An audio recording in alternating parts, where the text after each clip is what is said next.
Adding to subtract is a strategy that we can use that when we're solving subtraction problems, and it's also on a number line.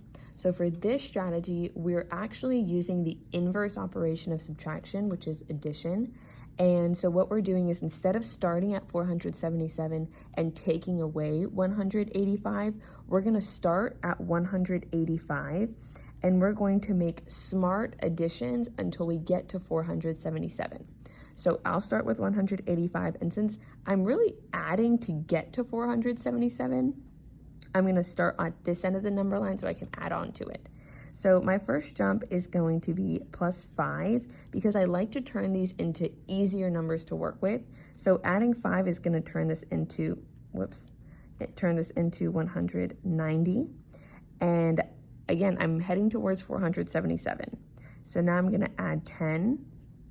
And now I'm at 200. And now I can make a really big jump closer to that 477 of 200. And so now that's got me at 400, and all I've got to add left is the 77. Now I can do that in one 77 jump, or I can do 70 in one jump to 470, and 7 in another jump to get to 477.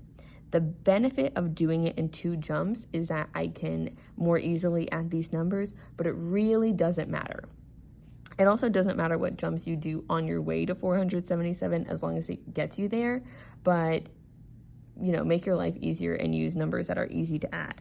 So 200 plus 10 plus 70, so far I'm at 280, and then 5 and 7 is 12. If I add that together, that's 292. So that means that the difference between 185 and 477 is 292. And that's not a difference like similarities and differences. That's the difference, like the distance between 2 numbers. In this example, I've got 532 minus 176.